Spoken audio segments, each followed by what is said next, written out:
저는 여러분을 놀라게 할지도 모를 사실을 깨달았습니다. 부와 명예, 권력을 모두 손에 넣고도 인생에서 실패할 수 있다는 것입니다. 네, 잘 들으셨습니다. 저는 여러 세대를 부양할 만큼의 재산을 가지고 있음에도 불구하고 자신의 내적 평화를 유지하지 못하는 사람들을 보았습니다. 그 이유는 그들의 기초가 모래 위에 세워졌기 때문입니다. 그때 저는 결코 잊지 못할 진리를 깨달았습니다. 바로 하나님을 첫자리에 두는 것입니다. 많은 사람들의 삶이 무너지는 이유는 재능이 없거나 노력하지 않아서가 아니라 눈에 보이지 않는 불안정한 기초 위에 삶을 세우기 때문입니다. 이는 마치 거대한 건물을 부드러운 땅 위에 세우는 것과 같습니다. 겉으로는 인상적이지만 첫 번째 폭풍이 불면 무너질 수밖에 없습니다. 저는 사회가 부러워하는 모든 것을 가진 사람들을 보았습니다. 고급 차량, 웅장한 저택, 해외여행, 언론의 주목을 받는 삶, 그러나 그들 안에는 어떤 성취로도 채울 수 없는 조용한 공허함이 자리하고 있었습니다. 이 공허함의 뿌리는 언제나 같았습니다. 단단하고 흔들리지 않는 영적 기반의 부재였습니다. 인간의 정신은 창조하고 계획하며 기회를 끌어당기고 자신의 운명을 설계할 수 있습니다. 그러나 분명한 영적 방향이 없다면 이 힘은 위험해집니다. 마치 키 없는 배를 속도만 생각하는 선장에게 맡기는 것과 같습니다. 빠르게 나아갈 수는 있지만 방향이 없다면 잘못된 조류가 그를 암초로 몰아넣어 결국 난파에 이르게 합니다. 그래서 저는 주저없이 말합니다. 가장 강력한 생각조차도 자신보다 더 큰 무엇인가의 뿌리를 내려야 합니다.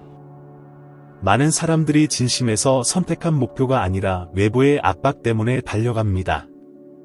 원해서가 아니라 뒤처질까 두려워서 초과 근무를 하고 자신의 현실과 맞지 않는 생활 수준을 유지하려고 빚을 집니다. 그리고 마음속 깊은 곳에는 항상 무언가 제자리에 있지 않은 듯한 불안감이 자리합니다. 혹시 이런 기분을 느껴본 적이 있습니까? 간절히 원하던 것을 이루었음에도 기대보다 만족감이 빨리 사라진 경험이 있습니까? 그것은 하나님이 중심에 계시지 않으면 모든 것이 금세 의미를 잃기 때문입니다. 저 역시 이런 함정에 빠진 적이 있습니다. 제 여정의 초기에 성과와 인정을 받기 시작했을 때 저는 제 본질보다 사람들의 인정을 더 따라가고 있다는 것을 깨달았습니다. 그 순간 저는 순서를 바꿔야 한다는 것을 알았습니다. 먼저 하나님, 그리고 나머지 모든 것, 그러자 놀랍게도 제 우선순위가 저절로 재정리되기 시작했습니다. 예전에는 절박하게 보였던 일들이 더 이상 저를 얽매지 않았습니다. 예전에는 다른 사람을 기쁘게 하려고 했던 일이 이제는 목적을 위해 하게 되었습니다. 결정이 훨씬 명확해졌습니다. 이런 내적 정렬은 모든 것을 바꿉니다. 하나님이 첫자리에 계시면 사람들의 인정을 구걸하지 않게 됩니다. 두려움 없이 아니요 라고 말할 수 있게 됩니다. 세상 사람들이 볼 때 화려하지 않더라도 평안을 주는 기회를 알아볼 수 있게 됩니다. 그리고 이것은 모든 영역에 반영됩니다. 재정적으로는 빠른 이익을 쫓지 않고 꾸준히 부를 쌓게 됩니다. 건강면에서는 허영심이 아니라 사명을 이루기 위한 도구로서 몸을 돌보게 됩니다. 관계에서는 힘을 주는 사람을 소중히 여기고 에너지를 빼앗는 사람과는 거리를 두게 됩니다. 오늘날 안정적으로 번영하는 사람들을 보면 모두 한 가지 공통점이 있습니다. 손실이나 위기, 타인의 의견에도 흔들리지 않는 단단한 기반입니다. 반대로 많은 것을 이룬 사람들도 단 한 가지를 잃었을 때 완전히 무너지는 경우를 봅니다. 이것은 진정한 부는 우리가 쌓아 올린 것이 아니라 모든 것이 사라진 후에도 남아있는 것임을 보여줍니다. 그러므로 오래도록 성장하고 싶다면 무엇을 이루고 싶은가 보다 무엇 위에 내 삶을 세우고 있는가를 먼저 물어야 합니다. 만약 그 기초가 하나님이라면 당신이 오르는 모든 계단은 안전할 것입니다. 바람이 불 때 그리고 반드시 불게 됩니다. 당신은 쓰러지지 않을 것입니다. 왜냐하면 그 구조를 지탱하는 힘이 당신 혼자만의 것이 아니기 때문입니다. 그래서 저는 묻습니다. 당신은 정말 하나님을 중심에 두고 삶을 세우고 있습니까? 아니면 모든 것이 잘못된 후에야 남는 틈에 하나님을 밀어 넣고 있습니까? 진심으로 생각해 보십시오. 이 대답이 앞으로 몇 년간의 당신 삶의 방향을 바꿀 수 있습니다. 많은 사람들이 끊임없는 움직임, 더 많은 일, 더 많은 과업, 모든 것에 예, 라고 대답하는 것이 번영으로 가는 길이라고 믿습니다. 그러나 저는 종종 진정한 진보는 우리가 멈출 때 온다는 것을 배웠습니다. 우리 주변과 우리 안의 소음을 잠재울 때 말입니다. 세상은 침묵이 시간 낭비라고 설득하려 하지만 저는 바로 그 침묵 속에서 가장 중요한 답이 나온다는 것을 알게 되었습니다. 제 인생에서 한 번은 대략 100만 유로에 해당하는 제안이 제 책상 위에 놓인 적이 있었습니다. 그 금액은 매력적이었고 관련된 사람들은 영향력이 있었으며 모두가 기회가 사라지기 전에 당장 수락하라고 했습니다. 그러나 제 안에는 설명하기 어려운 불편함이 있었습니다. 그것은 두려움이 아니라 멈춤이었습니다. 기다리라는 내면의 목소리였습니다. 저는 그 목소리에 따르기로 했습니다. 당시 어떤 사람들은 이렇게 큰 기회를 놓친 저를 어리석다고 했습니다. 그러나 몇 달 후, 그 거래는 수많은 투자자를 파산으로 몰아넣은 재앙이 되고 말았습니다. 그때 저는 침묵이 수년의 노력, 큰 돈, 그리고 마음의 평화를 지킬 수 있다는 것을 확실히 깨달았습니다. 오늘날 과학은 제가 이미 경험으로 배운 것을 뒷받침합니다. 행동심리학 연구에 따르면 강한 감정적 압박 속에서 내린 결정은 후회할 가능성이 약 70%나 높습니다. 이는 불안 상태에서 우리의 마음이 미묘한 정보와 신호를 차단하기 때문입니다.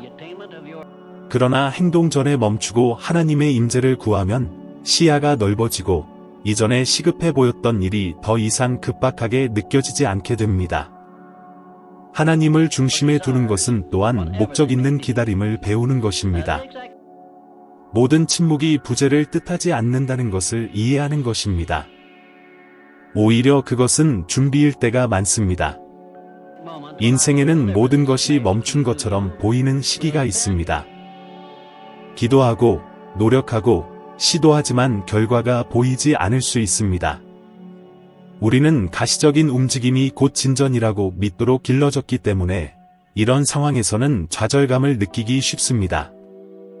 그러나 저는 제 삶을 포함해 무수히 많은 경우에서 가장 큰 전환점이 바로 조용한 시기를 지난 후에 찾아왔다는 것을 보았습니다. 하나님은 서두르는 논리로 일하지 않으시고 완벽한 때에 역사하시며 침묵은 그 과정의 중요한 일부입니다. 어쩌면 당신은 지금 바로 그 시기에 있을지도 모릅니다. 당신이 기대했던 문이 열리지 않았고 계획했던 사업이 진전되지 않았으며 심지어 기도마저 응답이 없는 것처럼 보일 수 있습니다. 그러나 이 멈춤이 하나님께서 당신의 시야를 더욱 선명하게 하시려는 방법이라면 어떨까요? 이것이 그분께서 무엇이 그분의 뜻인지, 그리고 무엇이 단순한 방해 요소인지 분별하도록 훈련시키는 시간이라면 어떨까요? 저는 영적 분별력, 즉 무엇이 옳은지와 단지 편리한 것 사이를 구분하는 내적인 레이더는 우리가 말하는 것보다 더 많이 들으려 할 때에만 자란다는 것을 배웠습니다. 침묵은 숨겨진 함정을 걸러내는 강력한 필터이기도 합니다. 완벽해 보였지만 설명할 수 없는 이유로 기다리기로 한 적이 얼마나 많습니까? 그리고 시간이 지난 후 그 결정이 당신을 구했다는 것을 깨달은 적이 있습니까? 그 설명할 수 없는 이유는 종종 하나님의 음성이 당신의 영혼에 속삭이는 것입니다. 그러나 그 음성을 듣기 위해서는 자아, 두려움, 불안의 소리를 줄여야 합니다. 그래서 저는 간단하지만 깊이 있는 변화를 가져올 제안을 드립니다. 앞으로 일주일 동안 중요한 결정을 내리기 전에 투자, 진로 변경, 혹은 어려운 대화와 같은 일들에 5분 동안 침묵하며 하나님의 임재를 구하십시오. 단지 이렇게 물으십시오. 주님, 이것이 주님의 인도이십니까? 그리고 들으십시오. 마음이 느끼는 것을 관찰하십시오. 평안이 있는지, 불안이 있는지를 살피십시오. 평안은 하나님께서 우리에게 나아가라고 주시는 가장 명확한 신호 중 하나입니다. 불안은 설령 그것이 열정으로 포장되어 있다 하더라도 멈추라는 경고입니다. 저는 확신합니다. 당신이 침묵을 존중하고 그것을 하나님과의 연결을 위해 사용할 때 결점은 더 정확해지고 실수는 줄어들며 여정은 더 가벼워집니다. 번영이란 먼저 도착하는 것이 아니라 온전히 도착하는 것입니다. 당신이 함께 걷는 사람들은 당신이 생각하는 것보다 훨씬 더 당신 삶의 속도와 방향을 결정합니다. 저는 무적처럼 보였으나 잘못된 사람들과 함께 함으로써 그들의 왕국이 안에서부터 무너지는 지도자, 사업가, 영향력 있는 사람들을 가까이에서 보며 이를 깨달았습니다. 의지와 규율만으로 성공할 수 있다고 믿기 쉽지만 진실은 당신에게 영향을 주는 사람이 번영의 길로 이끌 수도 파멸로 가는 지름길로 밀어 넣을 수도 있다는 것입니다. 저 역시 매우 지적이고 설득력 있는 사람들과 함께 걸었지만 그들을 맹목적으로 따랐다면 제 가치관에 어긋나는 결정을 하게 되었을 것이며 그것은 제 경력뿐만 아니라 평안마저 잃게 만들었을 것입니다. 제가 하나님을 첫자리에 두었을 때 흥미로운 변화를 보았습니다. 몇몇 우정은 특별한 이유 없이 멀어졌고 유망해 보이던 동업은 무너졌으며 완벽해 보이던 문들이 닫혔습니다. 당시에는 아팠지만 뒤돌아보니 그것이 손실이 아니라 보호였음을 알게 되었습니다. 하나님이 중심이 되시면 특정 사람들에게서 미묘한 불편함을 느끼게 됩니다. 그것은 편견이 아니라 분별력입니다. 마치 내 안에서 조심해, 이 길은 내 길이 아니다 라는 목소리가 말하는 것 같습니다. 이 경고를 무시하면 언젠가 그 대가는 크게 치르게 됩니다. 저는 시장에서 공격적인 전략으로 존경받던 한 투자자를 기억합니다. 그는 저를 거대한 프로젝트에 초대했고 모든 이의 눈에는 그것이 일생일대의 기회처럼 보였습니다. 그러나 기도 중에 사라지지 않는 불안을 느꼈고 저는 거절했습니다. 몇 달 후 그 프로젝트는 사기 혐의로 조사를 받게 되었습니다. 이 경험을 통해 저는 번영이 곧 보호라는 사실을 다시 한번 깨달았습니다. 성경은 악한 동물은 선한 습관을 더럽힌다고 말하며 저는 여기에 덧붙입니다. 악한 동물은 결정, 비전, 그리고 용기까지 부패시킵니다. 부정적이고 시기하며 목적이 없는 사람들의 영향력은 마음을 오염시키고 동기를 약화시키며 위험에 대한 인식을 왜곡시킵니다. 이는 매일 자신도 모르게 무거운 짐을 지고 걷는 것과 같아 결국 지쳐서 멈추게 만듭니다. 잠시 생각해 보십시오. 당신이 가장 많이 시간을 보내는 5사람은 누구입니까? 그들은 당신이 성장하도록 격려합니까? 아니면 두려움을 키웁니까? 그들은 당신을 하나님께 더 가깝게 합니까? 아니면 은밀하게 멀어지게 합니까? 많은 경우 누군가를 멈추게 하는 것은 믿음, 재능, 노력의 부족이 아니라 함께해서는 안 될 사람들과 동행하는 보이지 않는 무게입니다. 하나님은 당신을 너무 사랑하시기에 당신이 끝내지 못할 관계를 직접 끊으실 때가 있습니다. 그것은 예상치 못한 갈등, 갑작스러운 변화, 또는 이유 없이 멀어지는 일로 나타날 수 있습니다. 그리고 그분이 허락하셨다면 그것은 미래의 당신이 상상하는 것보다 훨씬 더 큰 대가를 치를 수 있는 일을 피하게 하시려는 것입니다. 모든 열린 문이 축복은 아닙니다. 어떤 것은 기회로 위장한 함정입니다. 하나님께 묻는 습관을 들이면 이전에는 보지 못했던 경고 신호들을 보게 됩니다. 거래를 마무리하려 할 때의 평안의 부재, 누군가의 말 속 작은 불일치, 그리고 결정을 서두르게 만드는 과도한 압박이 바로 그것입니다. 그래서 저는 제 선택을 변화시킨 습관을 만들었습니다. 다른 사람들과 관련된 결정을 내리기 전에 직업적 파트너십, 관계, 또는 방문할 장소의 선택이든 기도하며 묻습니다. 이것이 나를 하나님께 더 가깝게 합니까? 아니면 멀어지게 합니까? 만약 멀어지게 한다면 인간적으로 아무리 매력적으로 보여도 거절합니다. 이 원칙 때문에 수익성 있는 사업과 중요한 행사를 놓친 적도 있지만 평안을 잃은 적은 없습니다. 그리고 이 평안은 값을 매길 수 없는 보물입니다. 기억하십시오. 올바른 동맹은 당신의 여정을 가속화하지만 잘못된 동맹은 당신을 제자리에 묶거나 뒤로 끌어당깁니다. 만약 오늘 당신이 제자리에 머물러 있다고 느낀다면 문제는 믿음, 재능, 노력에 있는 것이 아니라 길을 함께하는 사람들일 수 있습니다. 그리고 목적을 지키기 위해 관계를 끊어야 한다면 용기를 내십시오.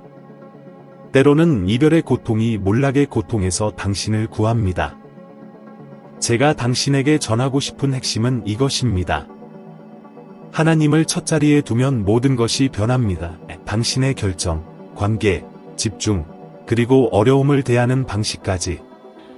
이것이 모든 것을 지탱하는 기초입니다.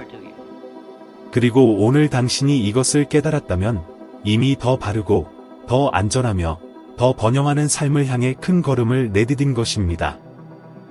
만약 당신이 계속해서 자신의 여정을 이어가고 지혜를 향한 발전에 한 걸음 더 나아가고 싶다면 지금 화면에 나타나는 다음 영상을 클릭하세요. 그 영상에서 당신은 현재보다 1% 더 나아지고 하나님께서 당신을 위해 계획하신 삶에 한층 더 가까워질 것입니다. 오늘 저와 함께해 주셔서 감사드리며 다음 영상에서 다시 뵙기를 기대합니다.